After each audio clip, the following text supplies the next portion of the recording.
दोस्तों, आज का टॉपिक है बुरे बनना सीखो वरना दुनिया कुचल देगी। अच्छे लोग हमेशा हारते हैं। यह वाक्य पहली बार में सुनने में बहुत कड़वा और चाणक्य नीति के सिद्धांतों के खिलाफ लग सकता है, क्योंकि आचार्य चाणक्य हमेशा धर्म और सही रास्ते पर चलने की बात करते थे। लेकिन यहाँ बुरे बनने का मतलब यह नहीं है कि आप किसी मासूम को धोखा दें, किसी का बुरा करें या अधर्म के रास्ते पर चलें। आचार्य चाणक्य नीति के संदर्भ में बुरे बनने का असली मतलब है अंधे बनकर सीधे और साधे ना रहना। तो आइए इस बात को विस्तार से समझते हैं। वीडियो शुरू करने से पहले हमारे यूट्यूब चैनल को जरूर सब्सक्राइब कीजिए और अपने दोस्तों तक जरूर शेयर कीजिए। पहले बात करते हैं दोस्तों, जंगल का सीधा पेड़ सबसे पहले काटा जाता है। आचार्य चाणक्य का एक बहुत ही प्रसिद्ध श्लोक है कि बहुत अधिक सीधा और सरल नहीं होना चाहिए। जंगल में जाकर देखो, जो पेड़ सबसे सीधे होते हैं उन्हें सबसे पहले काट दिया जाता है और जो टेढ़े मेढ़े होते हैं वे खड़े रहते हैं।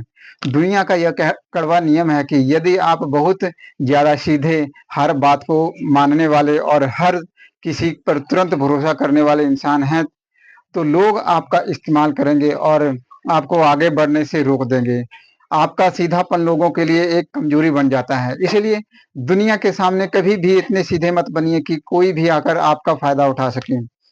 आगे बात करते हैं, अच्छा इंसान हमेशा क्यों हार जाता है।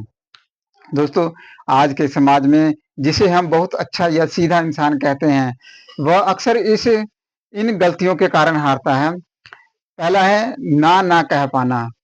बहुत अच्छे लोग किसी को दुखी नहीं करना चाहते, इसलिए वे हर काम के लिए हाँ कह देते हैं। नतीजा यह होता है कि लोग उनके समय और उनकी भलाई का नाजायज फायदा उठाते हैं। दूसरा है अंधविश्वास।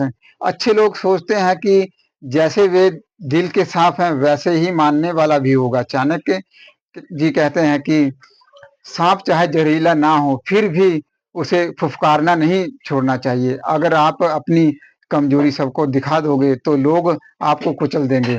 अत्याचार को चुपचाप सहना, ये भी एक कमजोरी है। बहुत से लोग इसे अपनी अच्छाई समझते हैं कि वे दूसरों की गलत बातों को भी बर्दाश्त करते हैं। चाणक्य नीति के अनुसार अन्याय को सहना अच्छाई नहीं बल्कि कायरता है। आगे दोस्तों, चाणक्य नीति के अनुसार बुरा बनने का असली मतलब क्या है। अगर आपको एक चालाक दुनिया में सम्मान के साथ जीना है तो आपको खुद में ये 4 बदलाव करने होंगे, जिसे दुनिया बुरा कह सकती है लेकिन यह आपकी आत्मरक्षा है। पहला है आपकी सीमाएं, अपनी सीमाएं तय करें। अगर कोई आपके काम, समय या आत्मसम्मान की कदर नहीं कर रहा है तो उसे तुरंत ना बोलना सीखें। जब आप लोगों की गलत मांगों को मना करना शुरू करेंगे तो कुछ लोग आपको स्वार्थी या बुरा कहेंगे, लेकिन यह बुरा बनना आपके मानसिक सुकून के लिए बहुत जरूरी है। दूसरा है दोस्तों, हमेशा मीठा बोलना बंद करें।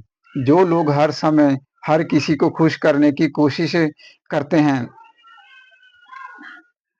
उनकी समाज में कोई कदर नहीं होती। चाणक्य जी कहते हैं कि बात हमेशा स्पष्ट और साफ होनी चाहिए, भले ही वह सामने वाले को कड़वी लगे।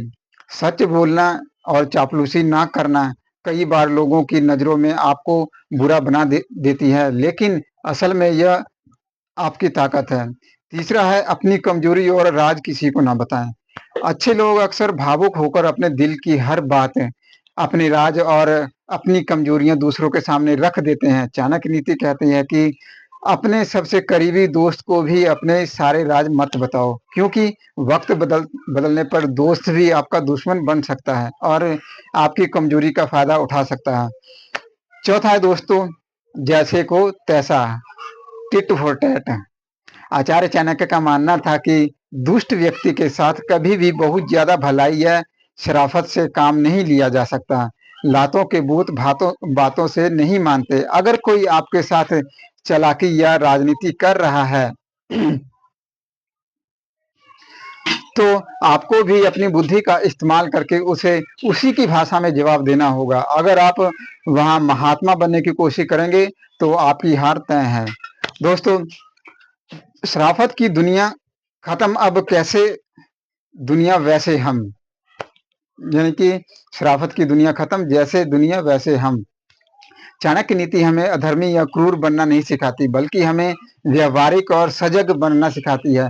जब शेर भूखा होता है तो वह यह नहीं देखता कि सामने वाला जानवर कितना सीधा है। इसी तरह इस प्रतियोगी और चालाक दुनिया में अगर आपको अपनी और अपने परिवार की रक्षा करनी है, अपने लक्ष्य को हासिल करना है, तो अपनी शराफत का चोला उतार कर थोड़ा कड़क और चालाक और अपनी शर्तों पर जीने वाला इंसान बनना ही पड़ेगा।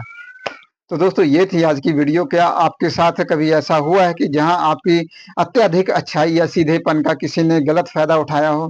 तो दोस्तों, जाने से पहले हम आप लोगों से एक रिक्वेस्ट करते हैं कि हमारे YouTube channel real speaking official 2 को जरूर सब्सक्राइब कीजिए और ऐसे ही मोटिवेशन और ज्ञानवर्धक वीडियो के लिए अपने दोस्तों तक शेयर करिए और बेल आइकन जरूर दबाइए। धन्यवाद दोस्तों।